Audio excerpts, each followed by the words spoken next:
ఏలూరు జిల్లా కామవరపు కోట మండలంలోని మానవతా స్వచ్ఛంద సంస్థ యొక్క తడికలపూడి శాఖ వారి ఆధ్వర్యంలో ప్రతిభావంతులైన విద్యార్థులకు తడికలపూడి గ్రామంలో ఆల్ ఇండియా జేఈఈ మెయిన్స్ లో 2004 ర్యాంకు సాధించిన గుడివాడ వినీత శ్రీ సాయి లలితకి మానవతా సంస్థ ద్వారా 25,000 రూపాయలు ఆర్థిక సహాయాన్ని మరియు సాగిపాడు గ్రామానికి చెందిన పరసా నిశాంత్ గోపన్నపాలెం కేంద్రీయ విద్యాలయ సెంట్రల్ గవర్నమెంట్ స్కూల్లో చదువుతున్న విద్యార్థికి 5,000 రూపాయలు ఆర్థిక సహాయాన్ని సొసైటీ చైర్పర్సన్ తూతా బాలాజీ కుమార్, మానవతా గౌరవ డైరెక్టర్ మరి సుధాకర్ రావు కుమారుడు హరికృష్ణ ద్వారా 30,000 రూపాయలు నగదు ప్రోత్సాహం విద్యార్థుల తల్లిదండ్రుల సత్య రమేష్, దివ్య రాజేష్ లకు అందజేశారు.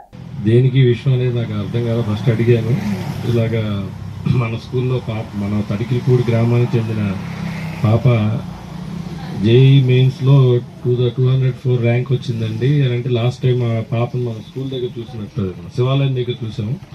ఆ రోజు చెప్పారు. చెప్పిన వెంటనే మన సంస్థ నుంచి ఏదో చేద్దామని ఆయన చెప్పటం, ఇవాళ దానికి అనుగుణంగా ఇవాళ ఒక 25,000 రూపాయలు స్కాలర్షిప్ కింద ఆ పాపకి ఇవ్వటం అనేది ముందుగా స్వచ్ఛంద మన మానవతా సంస్థ తడికిలపూడి యూనిట్ వారందరికీ కూడా హృదయపూర్వక ధన్యవాదాలు తెలియజేసుకుంటున్నానండి. మానవతా సంస్థ గురించి ఇక్కడున్న సభ్యులందరికీ ప్రతి ఒక్కరికి తెలిసిన విషయమే. మేము చాలా సంస్థల్లో సర్వీస్ యాక్టివిటీస్లో ఉన్నామండి. లయన్స్ క్లబ్ కానీ, రోటరీ కానీ అన్నిట్లోనూ